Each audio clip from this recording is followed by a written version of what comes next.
Bismillahirrahmanirrahim. Alhamdulillah wassalatu wassalamu ala Rasulillah Sayyidina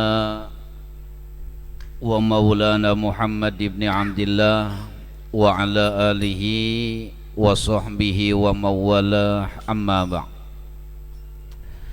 Puji dan syukur alhamdulillah kita panjatkan kehadirat Allah Subhanahu wa ta'ala.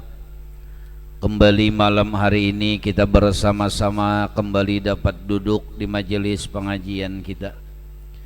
Mudah-mudahan kita semuanya selalu mendapat keberkahan dari Allah Subhanahu wa ta'ala, dan mudah-mudahan kita selalu mendapatkan kebaikan dunia dan akhirat. Amin. Salawat beserta salam mari kita haturkan kepada yang mulia Baginda Nabi besar Muhammad sallallahu alaihi wasallam, juga kepada keluarga beserta para sahabat dan kepada para pengikut beliau ila yaumil qiyamah.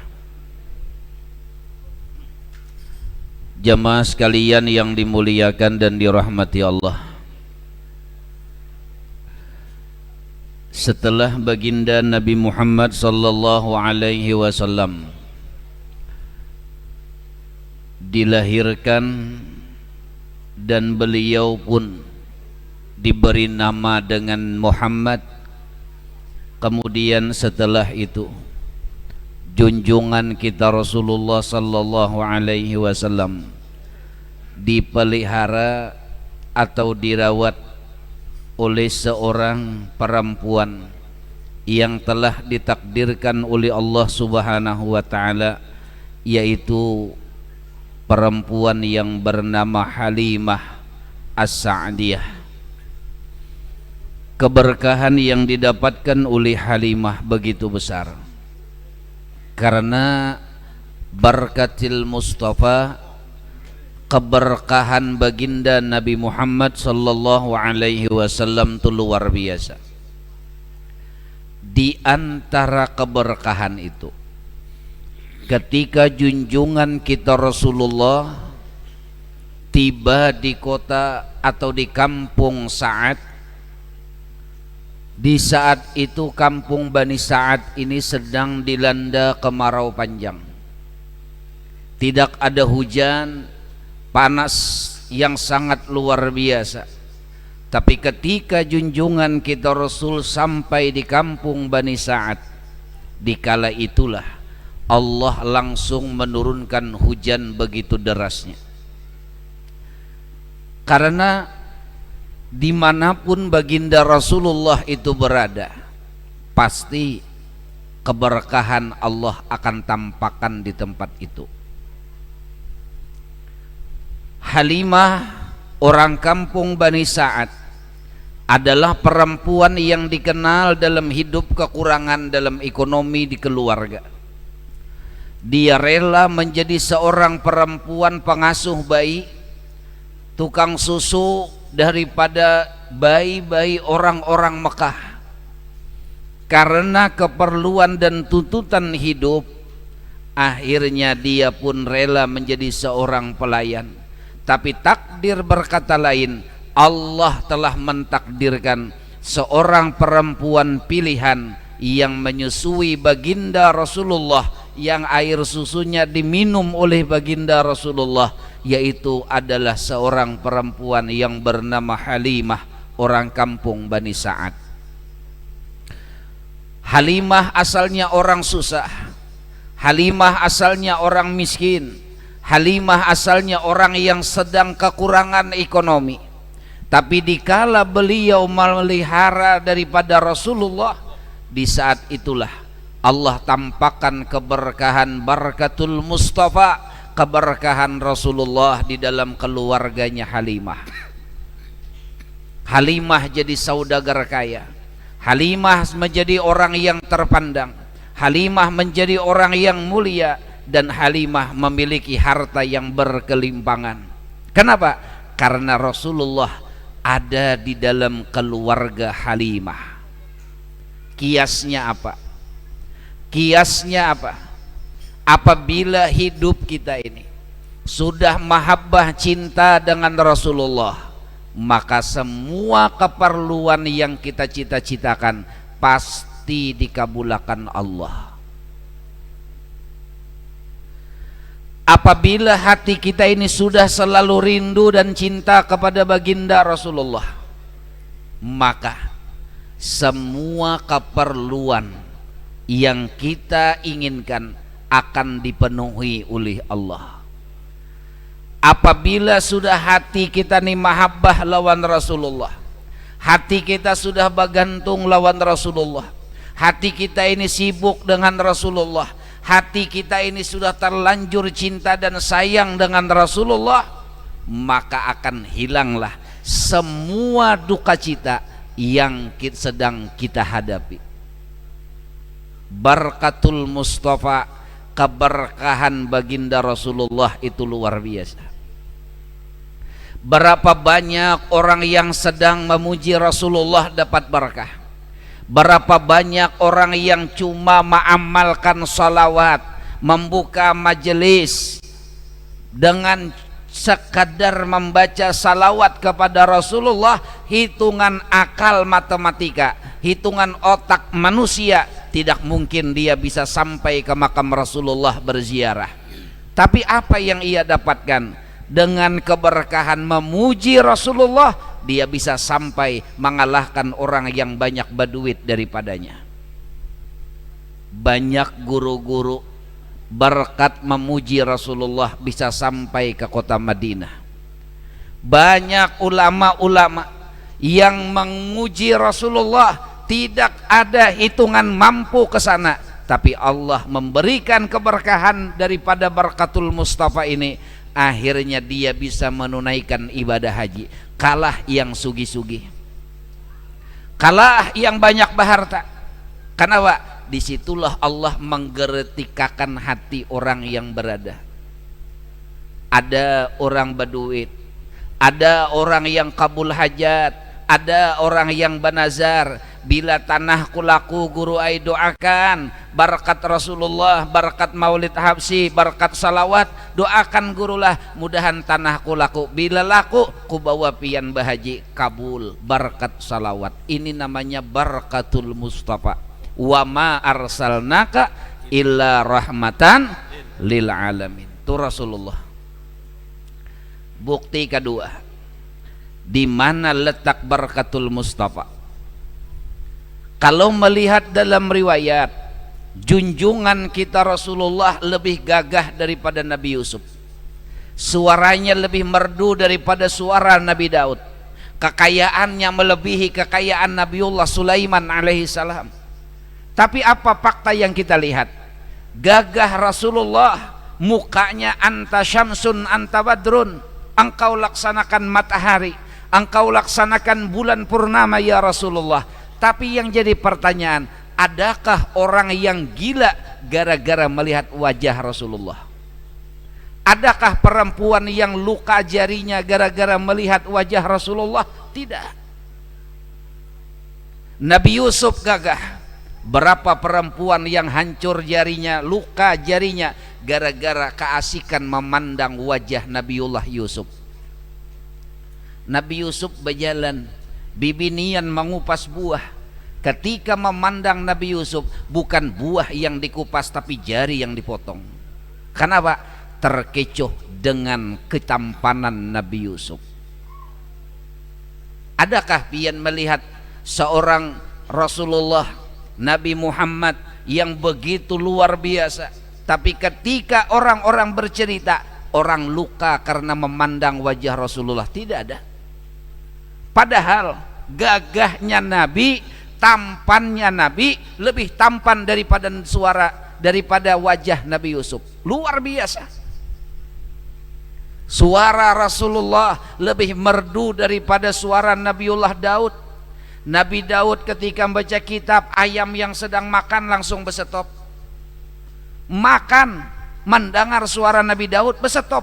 Burung nang terbang, ketika mendengar suara Nabi Daud langsung singgah. Nabi Daud, bukan Daud.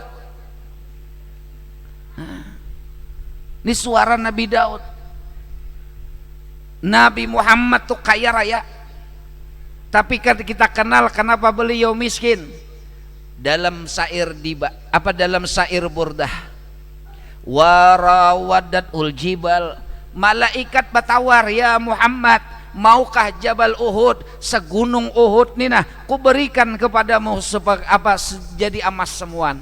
Maulah Muhammad, kalau kau mau Muhammad, sebuah gunung Uhud akan kujadikan sebagai emas. Apa ya Rasulullah? Tidak wahai malaikat Jibril, buat apa emas aku miliki kalau sampai umatku jadi susah. Umat aja dipikirkan. Kalau Nabi hendak kaya, kalah kekayaan Nabi Sulaiman. Kenapa sampai di situ? Itulah wa ma arsalnaka illa rahmatan lil alamin. Rasulullah itu rahmat. Nabi Yusuf masuk penjara 18 tahun gara-gara ketampanan. Gara-gara tampan masuk penjara. Makanya hati-hati yang tampan-tampan nih muha. Kalau tak ke penjara. Kita nih biar aja muha seadanya, asal banyak orang senang tuh aja. Daripada muha kada baik, orang kada ketujuh, tambahnya parah. Muha sudah kada waras, kelakuan buntat, disuruh membungul. Aduh, hai kanak benar. Orang tampan masuk penjara, siapa? Nabi Yusuf. Gara-gara apa? Fitnah. Wah ini, makanya perempuan nih hati-hati. Jadi fitnah ganal. Kan kisahnya dalam Quran, galuh leha. Galuh leha. Ini orang Banjar bang, makanya galuh. Siti Julaikha melihat, padahal nih Julaikha nih mama angkat Nabi Yusuf, udah gampang-gampang. Tapi Julaikha nih orang baduit. Orang baduit lawan orang susah, make up tuh mereknya aja balain. Kalau orang baduit mereknya merah bela. Kalau orang nang susah cap geluh licin. Yalah babilah. Tahu lah pin geluh licin lah. Anak tahu buka paha sidin licin tak? Ayo. Kalau orang sugih sebentar-bentar ke salon, orang susah nah pada jangan besalon baku tangkin kada ingat. Baguguran kutang, iyalah kutang aja bahamburan, di rumah ada nang begantung kutang. Tamu datang, ya Allah, jaka kutang tuh betapas bagus, ini kada udah bebau, kada betapas 3 hari kami hitikus hapulang tahi lemanan ya. Apa itu tahi lemanan? Ah lo bisa aja. Ya orang mah Jakartaan itu. Aduh, ngeri. Orang sugih kan beda, make upnya beda, gawian beda, pakaian orang sugih aja batur. Hari Senin pakaian warna pink, hari Selasa warna biru muda, hari Rabu warnanya biru tuha, hari Kamis warnanya merah. Kan ampun orang balain. Ada nang susahan apa? Itu dibawa ke pasar, itu dibawa ke sawah, itu nang dibawa guring. Tapi hebatnya orang susah nih, enak aja gawian. Nah itu bang, biar babau aja, itu kada babau juga aja. Nah ini selesai. Kan itu tuh Siti Julaikha ini orang berduit, suaminya seorang perdana menteri. Ketika Siti Julaikha ini melihat ketampanan Nabi Yusuf, Julaikha ini mama angkat, orangnya tuha, umur sudah beberapa puluh tahun, tapi karena orang berduit, make upnya bagus, awet muda. Itu bedanya kita tuh. Orang berduit nih kan muha umur tuha, muha awet muda. Ada kayak kita nih nang kada tapi berduit nih, umur muda muha kada pang tuha cuma boros. nang kayak kai dah iyalah. Tuh lihat. Akhirnya Perdana Menteri diutus oleh kerajaan, tak tinggal Julaiha di rumah berduaan lawan Yusuf. Nah, apa yang terjadi? Wah, kita sambung pada episode yang akan datang. Nah, belum lagi, hanya mulai. Julaiha sudah lama mengidam-idamkan hendak berdua dengan Nabi Yusuf. Kayak apa caranya? Panggil Sup. Mana tukang kamera nih? Ini Yusuf nih. Nama Yusuf tuh nama Nabi, kata gampangan bian. Sup, ya Julaiha. Sup. Nggih, ya Yusuf juga. Nya orang Banjar waktu itu. Sini Sup. Tolong bawakan aku ini. Diantarkanlah oleh Nabi Yusuf ke dalam kamar. Ketika sampai di dalam kamar, dalam riwayat Julaiha memakai pakaian yang begitu tipis sampai-sampai poster tubuh Julaiha itu nampak kelihatan. Secara naluri manusia, Yusuf pun banapsu melihat Julaiha. Karas. Apa nang karas? Parasaan, maksudnya parasaan. Kakanakan nih nah. Lakas benar paham. Hanyar baca subhanallah habis duit dah. Awas kakanakan yang muka nih. Jangan naik ke atas nih, kasihan bubuhan guru-guru.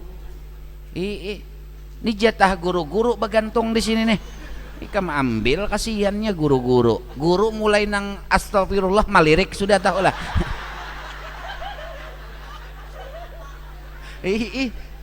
Jangan lagi lah, jangan lagi. Kasihan guru-guru, ikam bagian bawah aja. Guru-guru bagian atas. Untung aja kan ada nang wani ambil. Nah ampun dulu, nah 2 lembar. Coba wani di sini, ambil 2 lembar. Nih agan Abah Habib. Nah kalau nah, ini Abah Habib satunya. Alhamdulillah. Di meja ada 2 lembar. Kadang nang wani ambil, coba wani.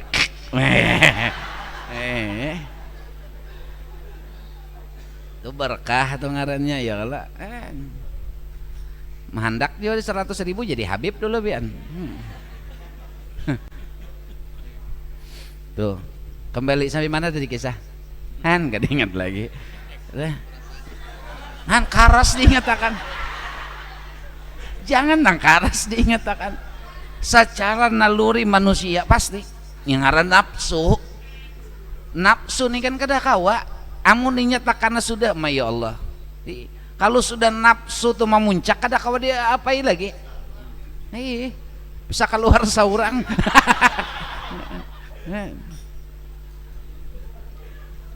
Akhirnya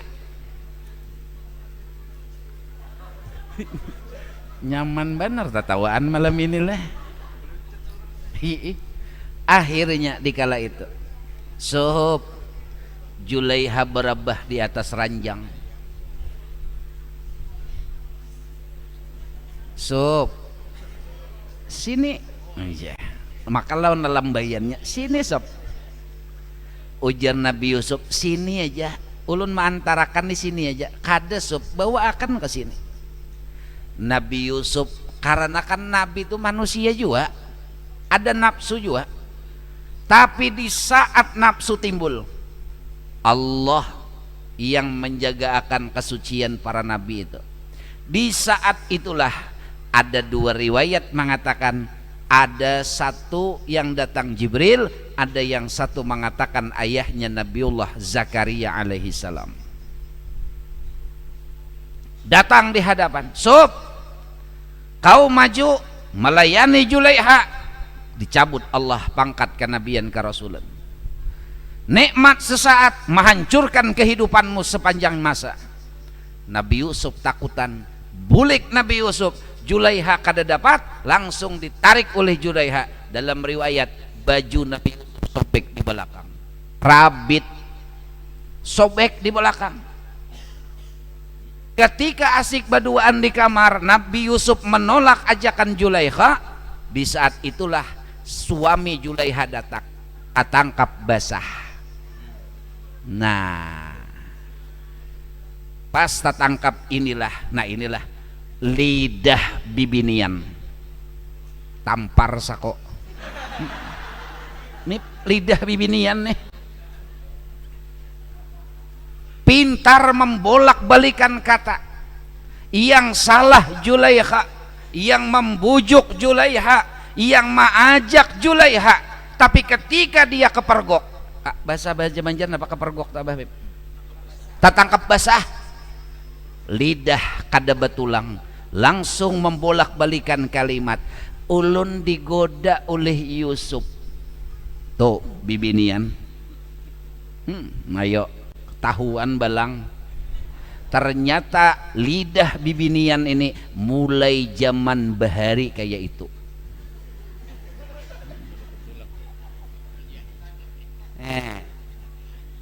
Ketahuan. Jenang laki. Apa diulah berduaan? Ulun dibujuk, digoda oleh Yusuf, ulun diajak berzina oleh Yusuf. Namanya orang bawah yang mengaku bibini karena sayang sang suami, kalah walaupun yakin tahu bahwasanya Nabi Yusuf benar, tetap kada kawa. Kenapa? Lidah perempuan lebih tajam daripada mata pedang. Kayak apa aja laki itu, namun sudah dibujuk oleh bini, selesai urusan. Itulah peribahasa mengatakan perempuan makhluk yang lemah namun gampang mengaraskan laki-laki. Ada gampang-gampang itu. Ini kada boleh digunakan yang lain lah, melindungi hak cipta. Yuk. Berapa banyak seorang suami korupsi gara-gara bini? Ya kah? Kada, jadi kada belaki. Sian. Berapa banyak orang-orang sampai masuk penjara gara-gara bujuk rayu bibinian? Berapa banyak berapa banyak orang celaka karena memiliki bini nang luar biasa pintar bersilat lidah. Lidah aja bersilat. Kayak apa lagi? Sudah dipadahi, jangan sampai nyambati orang, tapi bibinian nih banyak tuli taringa. Modelnya becorek.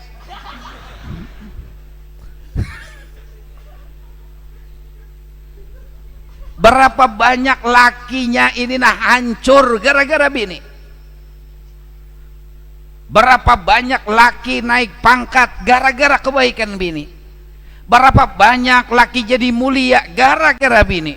Tapi berapa banyak bibinian menghancurkan lelakian. Kenapa? Gara-gara bininya ini salah mengarahkan lelakian ini. Lihat Zulaikha. Ketangkap, balikan kisah. Aku dibujuk oleh Yusuf. Suami percaya kepada bini. Yusuf ditangkap pengadilan. Di saat disaksikan pengadilan, Allah Maha Besar. Di saat itulah Allah mengutus satu orang saksi, Sobiyun, kakanakan, bayi yang baru beberapa hari lahir. Di saat itu dia berbicara. Dalam Quran buka. Kakanakan benar. Ujar si bayi nih, apabila baju Nabi Yusuf sobek dari belakang, berarti Zulaikha yang menariknya. Tapi ketika baju Nabi Yusuf sobek di bagian depan, berarti Zulaikha membela diri. Periksa bajunya. Ketika diperiksa baju Nabi Yusuf, ternyata sobek di bagian belakang. Artinya apa? Zulaikha nang salah. Tapi apa boleh kata, orang bawah itu kalah dengan orang atasan. Itulah hukum di Indonesia. Laksanakan pisau, tumpul ke atas, tajam ke bawah. Kehilangan ayam jual kambing, kehilangan kambing jual sapi. Allahu Akbar. Kata kada menyinggung siapa-siapa nih. Ya kalah. Nang polisi jangan merasa. Ya, kalau memang kita bujur adil, lihat kayak apa prosedurnya. Kasihan. Kehilangan ayam lapor ke polisi, jual kambing, ayam kada dapat, kambing hilang. Aduh. Nasib tuh hukum kita di Indonesia. Koruptor lihati di TV, nyamannya dengan gampang 12 tahun mendekam gara-gara korupsi, tapi apa yang didapat? Ternyata dia sedang liburan ketangkap di Bogor. Duit bung, kalau sudah duit yang berbicara, selesailah urusan. Nah inilah akhirnya apa? Yusuf diponis 18 tahun masuk ke dalam penjara gara-gara tampan aja. Artinya apa? Ketampanan ini bukan rahmat, tapi ketampanan ini menjadi bala bagi Nabi Yusuf, musibah. Rasulullah, anta syamsun anta badrun, engkau laksana matahari, kau laksanakan bulan purnama. Abdullah abah Nabi, abahnya Rasulullah ketika menikah dengan Aminah 70 bibinian mati mendadak. Kenapa? Karena jantungan semuaan. Ada sahabat Nabi namanya Dihyatul Qalbi, ketika dia hijrah ke kota Madinah 400 bibinian hamil langsung melahirkan mendadak. Kenapa? Saking nyamannya melihat muka Dihyatul Qalbi. Rupanya ya tak keluar. Ini jaka ada si Dini hidup sampai wah ini kada payu, dokter bersalin tuh kada payu. Bila hendak baranak itihi muhasidin tak keluar seorang. Hebat luar biasa. Tapi Rasulullah kada. Kenapa? Karena itulah nama Nabi rahmatan lil alamin. Mampulah kita kayak seperti Nabi yang jadi rahmat bagi sekalian umat, yang jadi rahmat bagi semua umat. Pak, kita nih biar hidup kada sugih. Sekali lagi nah, kita nih biar aja hidup kada terlalu sugih, asal satu, orang jangan pernah rugi dan sakit hati gara-gara kita. Itu aja selamat tuh hidup. Dengarkah? Kita nih biar kada usah sugih, asalkan hidup jangan pernah mengganggu orang, menyakiti orang. Orang bahagia karena kita, selamat dunia akhirat sudah kita. Kenapa kita nih senang benar hidup, maulah orang sakit hati. Melihat orang nyumbang ke masjid pengumuman Jumat timbul bepandir riak. Jangan menilai orang.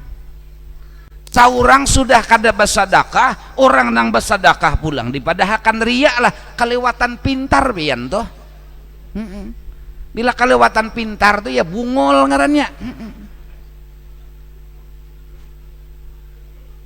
Kan di masjid tuh kan kadang-kadang kan kami terima infak dari keluarga besar, haji ini bin ini untuk almarhum, nyumbang 50.000 aja pengumuman riak.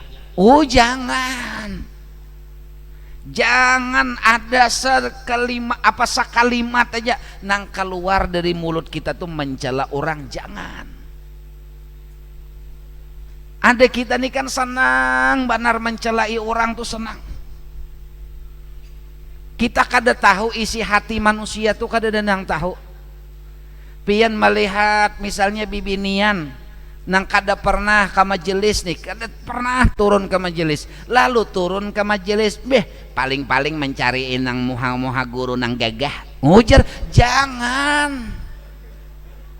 Pian isi niat kayak itu, punya geritik hati yang seperti itu lebih kotor daripada najis, tahulah. Tercela manusia nang kayak itu. Orang datang ke majelis sekalipun belum pernah datang, kita pertama melihat alhamdulillah ya Allah, jamaah majelis bertambah pulang saikung, mudahan inya istiqomah. Itu orang beriman, itu orang nang lembut hati, itu orang yang bujur-bujur bersih hatinya. Tapi ketika melihat orang dalam keadaan berbuat baik, kita mencela orang, disitulah letak kekotoran hati kita. Ingat kata-kata pepatah, orang yang mencela jauh lebih buruk daripada yang dicela. Nah ini kita harusnya tuh belajar di situ. Nang kayak apakah orang tuh kada perlu mau urusi orang tuh.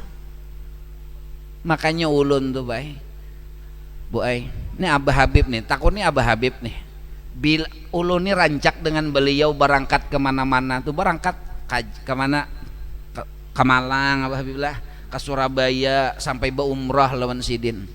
Ketika berangkat adalah ulun tuh berpenampilan nang kayak ini kada suah, kada pernah.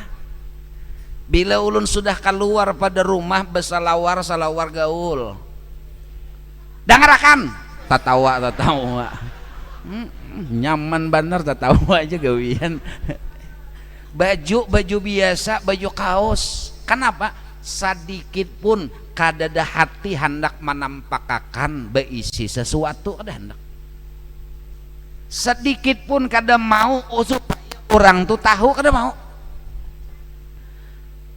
Pian tanyakan aja jamaah umroh atau kadang-kadang sampai duduk bersebelahan pesawat, bersebelahan di kursi pesawat, iya kada kenal. Ayo berangkat mengantar jamaah umroh, duduk bersebelahan di pesawat nih. Jarulun menanya ini, pian di mana asal kai jarulun?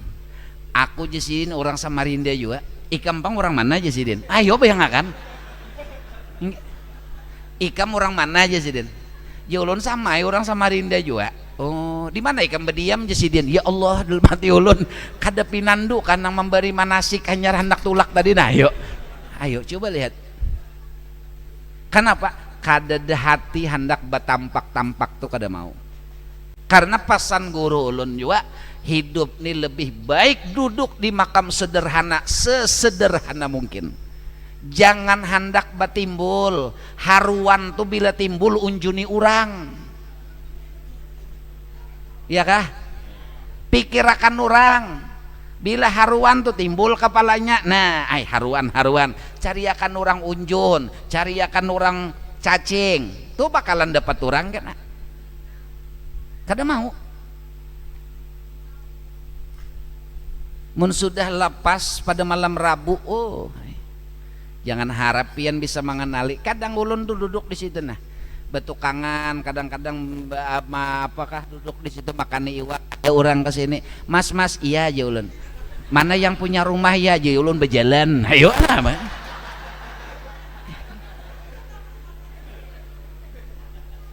Ayo. Kenapa? Kita kadada hati tuh hendak batampak-tampak tuh kada mau. Jakainya kawa baik tulak caramah tuh nah besetelan gaul, ulun pakaian gaul. Sampai pernah terjadi ulun lawan ulun Haji Agus tulak caramah nih kan jarang ulun, kecuali malam Rabu hanyar bebulang tuh caramah keluar tuh jarang, paling kada mau bebulang-bulang tuh. Besurban aja ulun jarang. Pernah ceramah di Pulau Atas, Haji Agus baju coklat, ulun baju coklat sama. Pas Haji Agus keluar berdahulu, Haji Agus salami orang, ulun maka kada. Ayo. Nah, tapi ulun bahagia, senang hati. Kenapa? Jangan menampakkan. Karena ketawaduan tuh kada bisa kita anuakan tuh, kada bisa. Saya hidup sesederhana mungkin tuh, sesederhana nang paling nyaman tuh nah. Ya ada orang sebahagian nang bujur-bujur menjaga murah, nang kada mau bila berjalan harus pakai ini, berjalan harus itu masing-masing, kita jalur kita masing-masing. Ulun senang kayak ini, pian jangan melirik ulun kan, kayak itu bahasanya. Pian nang kayak itu ulun pun kada pernah mau urusi pian. Selesai. Makanya biar orang nyambati guru abrar tuh aja guru gaul, up to you lah. Weh, terserah Anda. Emang lo aja yang bisa. Kita juga bisa baju bahasa. Pian mun sudah tak ke Jakarta. Apa kerjaan ya malonte? Ya ya kalah. Kayaknya malunta. Orang tuh kan malunta kayak itu nah. Tahu lah malunta menjala tuh nah, menjala iwak. Orang Banjar, taka Jakarta, anak Jawa bahasa Betawi kan, kayak itu. Dari mana Pak? Ya dari Banjar. Mau kemana aja orang Jawa, orang kan gitu kalau jar orang Betawi mau kemana? Mau ke Jakarta ya.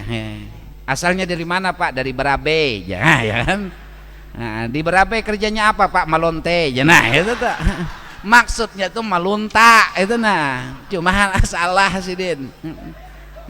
Kalau kada bisa jangan. Pian ke Malaysia tuh kalau kada bisa bahasa Kuala Lumpur hati-hati. Ke Malaysia. Es teh pian keliling Malaysia kada tetamu es teh. Nang ada TOS. Nah, itu di Malaysia tuh.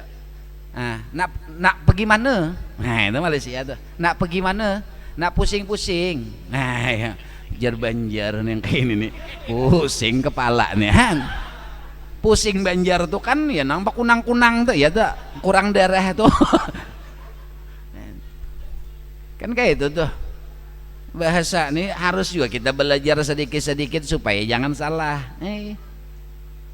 Orang Jawa hanya kawin di Banjar kadang ngerti sama sekali, kadang ngerti bahasa Jawa Banjar kayak apa ujar nang abah nak itu nah bila ikam kemana-mana kopiah pacul bingung Jawa kopiah pacul Jawa tuh ya cangkol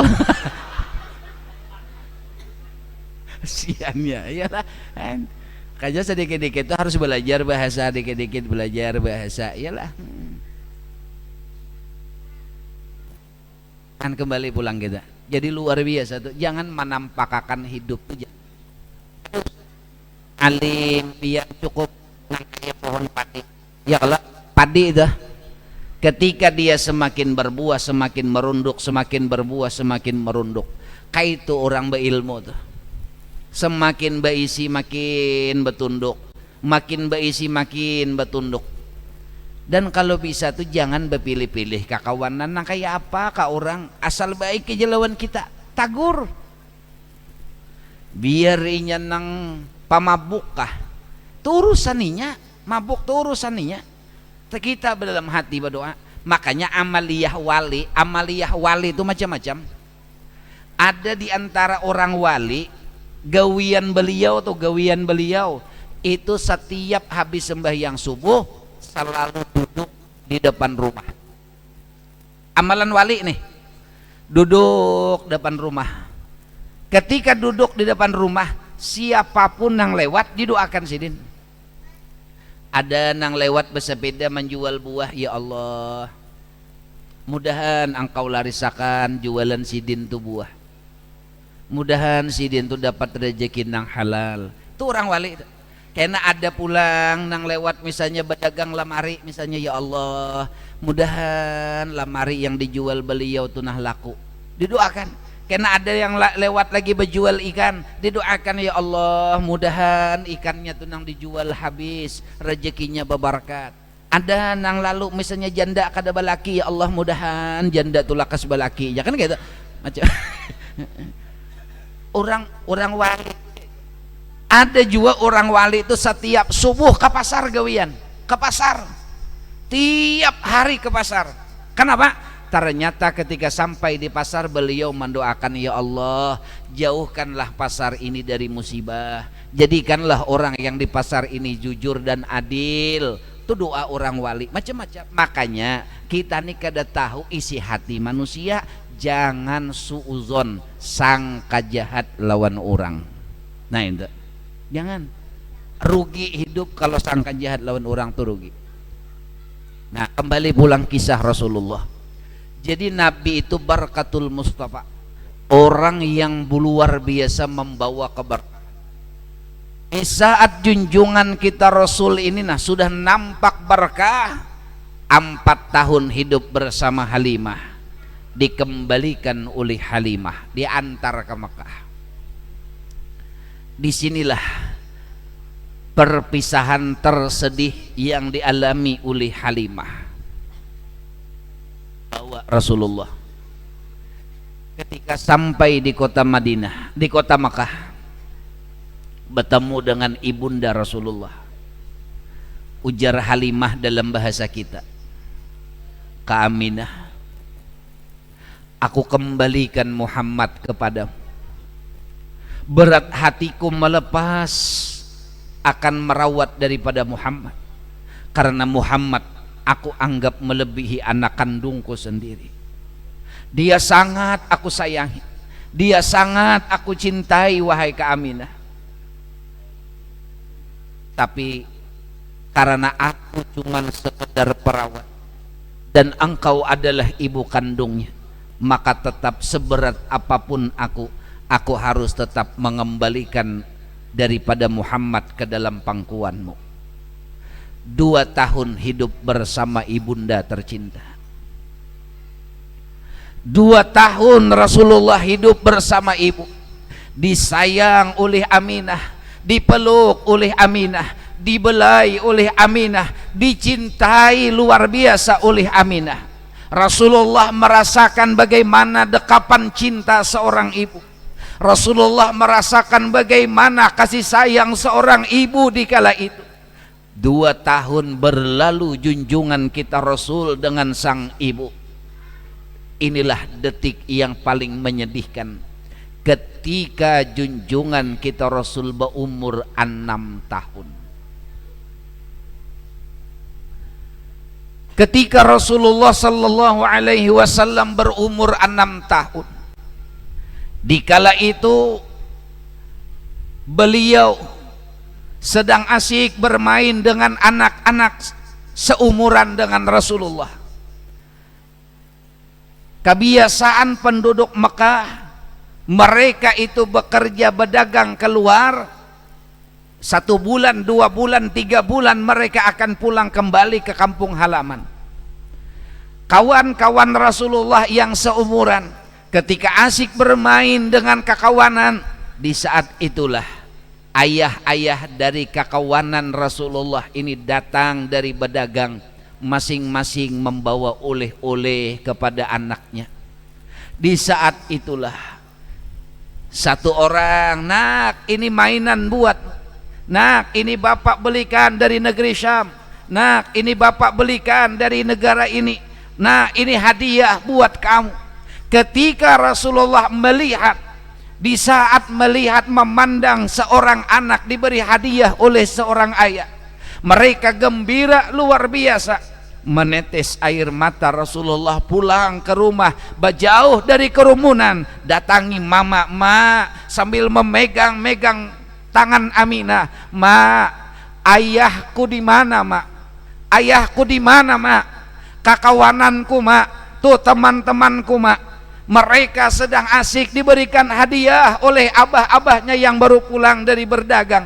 Kenapa ayahku tidak ada, mak? Kenapa ayahku tidak memberikan aku hadiah, mak? Mana ayahku, mak? Usia 6 tahun Rasulullah, IQ-nya luar biasa, mencari di mana ayah berada. Berlinang air mata Aminah di kala itu. Hendak jujur takut ditanya, tidak jujur tapi beban jiwa yang sangat luar biasa. Sakit hati Aminah, sesak napas Aminah.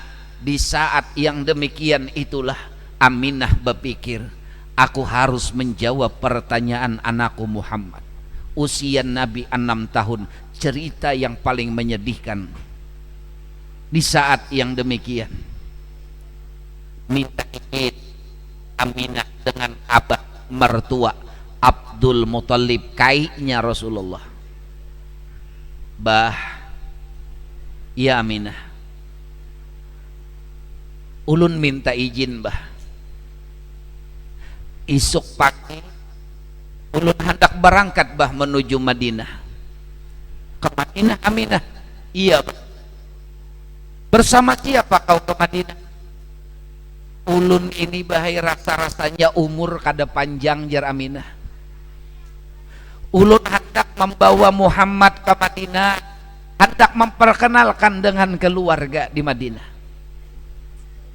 Apa dijawab oleh Abdul Muthalib? Nak, ketahuilah, anak dari semua anak yang aku cintai adalah suamimu almarhum Abdullah. Sekarang aku melihat Muhammad, dia adalah nampak seperti Abdullah. Apakah engkau tega ketika engkau bawa Muhammad jauh dari pandanganku? Bagaimana kesedihanku wahai Aminah. Aku tidak akan izinkan kau berangkat Aminah. Aku tidak mau kehilangan kedua orang yang aku cintai wahai Aminah. Jangan kau berangkat. Kau menantu kesayanganku. Muhammad adalah cucu kesayanganku, pengganti daripada Abdullah. Jangan dibawa cucuku. Di saat yang demikian Aminah dengan berlinang air mata memohon, ya Abah, izinkan ulun bah. Ulun rasa kada kuat lagi hidup di dunia. Ulun rasa kada panjang umur di dunia. Izinkan ulun bah. Ulun hendak membawa Muhammad bertamu dengan keluarga di kota Madinah. Di saat yang demikian junjungan kita Rasul kada tahu menahu tentang perjalanan ini. Bah, ulun berangkat kada cuma berdua. Ulun akan berangkat ditemani oleh Ummu Aiman. Siapa Ummu Aiman? Ummu Aiman adalah seorang budak peninggalan dari Abdullah ketika dia masih hidup. Ummu Aiman adalah budak yang setia, yang selalu menjaga dan menemani Aminah dan baginda Rasulullah. Di saat yang demikian, Aminah, tolong jagakan cucu. Selesai kau datang ke Madinah, bercepatlah kau balik lagi ke kota Makkah. Baik ayah. Keesokan paginya, junjungan kita Rasulullah berangkat menuju Madinatul Munawwarah. Kurang lebih 500-an kilometer perjalanan kaki sampai akhirnya Rasulullah tiba di kota Madinah. Ummu Aiman bingung, apakah betul Aminah ini datang ke Madinah hendak membawa anaknya Muhammad ke tempat keluarga? Ternyata tujuan utama bukan itu. Ternyata Rasulullah diajak ke satu tempat.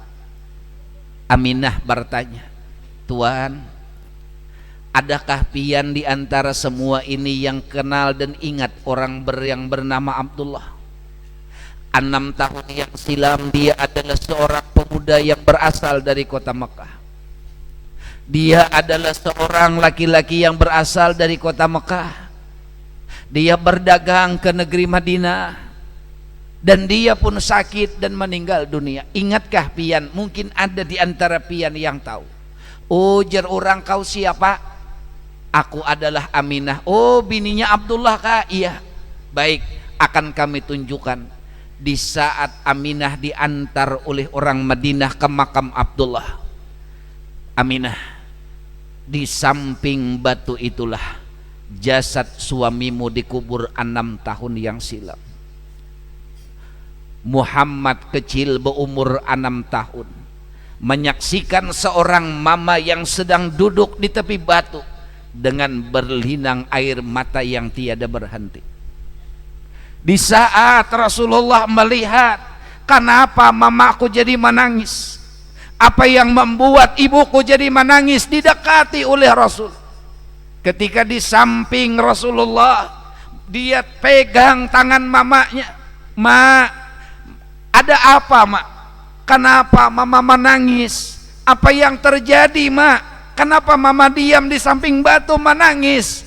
Muhammad 6 tahun dikala itu sambil menggoyang-goyangkan badan sang ibu, berlinang air mata Aminah. Di saat itu dia sambil mengusap kepala baginda Rasulullah. Dan di saat itulah Aminah berkata, ya Muhammad, jangan kau tanya lagi di mana ayah. Jangan kau tanyakan, ma, aku punya ayah. Tidak. Ayahku siapa, ma?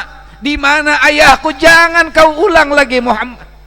Karena ketahuilah wahai Muhammad, 6 tahun yang silam, sewaktu mama mengandung engkau 2 bulan, ayahmu dari Mekah ke kota Madinah berdagang, tujuan mencari rezeki menyambut kelahiran, supaya kau melahirkan, supaya ketika kau lahir kita punya rezeki menyambut kelahiranmu wahai Muhammad. Ayahmu menderita sakit dan 6 tahun yang silam di dalam tanah inilah, sebagai tanda batu inilah jasad ayahmu dikuburkan wahai anakku Muhammad. Taduduk Rasulullah, netes air mata Rasulullah di kala itu. Kenapa?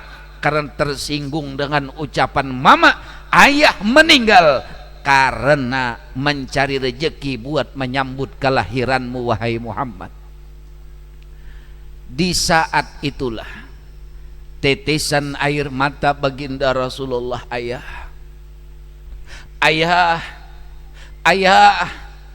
cuma itu yang bisa diucap oleh Rasulullah. Di dalam riwayat dikatakan Rasulullah berkeliling sebanyak 3 kali mengitari batu, dan Rasulullah menyiram akan kubur dari ayahnya dengan siraman air sebanyak 3 kali. Coba sekarang Pak Bu, kita merenung sejenak, kita memikirkan sejenak di mana letak kubur ayah kita, di mana letak kubur mama kita. Apakah mereka meninggal gara-gara berjuang buat kita? Lihat Rasulullah 6 tahun umur yang diberikan pengenalan oleh Aminah adalah kubur ayah. Supaya apa? Muhammad jangan lupa jasa ayah. Yang masih berisi orang tua, jangan pernah disia-siakan orang tua. Yang masih punya ayah, punya ibu, bersyukurlah dengan Allah. Berapa banyak di antara kita yang sudah kada bisa lagi memiliki ayah dan ibu, yang hanya bisa duduk di atas sejadah, yang hanya bisa ketika rindu cuma memandang foto seorang ayah, yang ketika sayang rindu tampak dalam hati, yang hanya bisa melihat kenangan-kenangan indah bersama orang tua. Semiskin apapun kita, jangan pernah bersedih, namun bersedihlah ketika kita lupa apabila dengan orang tua kita yang sudah meninggal dunia. Coba kita renungkan, kayak apa rupa ayah kita, kayak apa rupa mama kita, kayak apa kehidupan abah mama kita nang berjuang beliau bahari, yang mengayuh sepeda, meninjak sepeda ontel di kala itu, berdagang dengan 2 karung di belakang, mengantar ke pasar. Kehidupan kita nikmat di zaman sekarang, perjalanan hidup kita gampang di saat sekarang. Tapi pernahkah kita berpikir 40 tahun masa yang silam orang tua kita berlomba-lomba dengan kecepatan, berlomba-lomba dengan tetesan keringat darah dan air mata demi satu, biarlah aku lapar yang penting anakku kenyang, biarlah hidupku susah yang penting anakku bahagia, biarlah aku bungul asalkan anakku bisa sekolah, biarlah aku jadi orang biasa asalkan anakku jadi orang ternama. Itu tujuan orang tua yang kadang mungkin kita bisa lakukan seperti mereka, karena kita merawat orang anak seperti saat ini lebih gampang dari merawat anak-anak di zaman orang tua kita bahari. Di mana letak kubur ayah kita, di mana letak kubur mama kita? Sudahkah kita ziarah ke kubur mereka? Sudahkah kita datang sujud simpuh memeluk batu nisan mereka? Sudahkah kita memeluk mereka yang masih hidup? Kesempatan berisi orang tua kadang mungkin datang 2 kali. Yang punya orang tua jangan pernah disia-siakan. Yang tidak punya orang tua jangan pernah mengabaikan doa, karena doa adalah senjata yang paling mujarab untuk menumbuhkan rasa bakti kita buat abah dan mama kita. Lihat Rasulullah, coba pian hayalkan bagaimana seorang Muhammad umur 6 tahun yang sudah tahu kalau ayah meninggal dunia. kada gampang-gampang. Makanya setiap 10 Muharram kita membagikan santunan kepada anak yatim. Di saat kita bersalaman dengan mereka, di saat kita melihat wajah mereka, di saat kita memandang kehidupan mereka, tetesan air mata aja lagi yang sanggup untuk menumbuhkan rasa sayang kita kepada mereka. Kenapa? Andai kata aku di posisi mereka, kayak apa nasibku? Andai kata aku seperti mereka, mampukah aku bertahan? Itu yang harus kita pikirkan. Kayak itulah kehidupan Rasulullah, dijadikan Allah yatim di saat 2 bulan dalam kandungan. Nah, jangan lagi kau ulangi, kata Aminah. Jangan lagi kau ulangi bertanya, di mana ayahku, Mak? Ayahku di mana, Mak? Jangan kau ulangi. Di dalam ini tanah. Ayahmu 6 tahun yang silam, wahai Muhammad, dikuburkan karena dia berdagang mencari rezeki untuk menyambut kelahiranmu. Berlinang air mata Rasulullah di kala itu. Sedih Rasulullah. Belum sampai kesedihan itu hilang karena ayah ketahuan meninggal. Selanjutnya ketika pulang dari Madinah, insya Allah malam Rabu depan akan kita sambung kembali. Mudahan abah mama kita yang masih hidup panjang umur. Mudah-mudahan ayah ibu kita yang sudah meninggal dunia, mereka semua mendapat rahmat dan ampunan di alam kubur. Diluaskan kubur mereka, dilapangkan kubur mereka, dan dicurahkan rahmat buat mereka di alam kubur.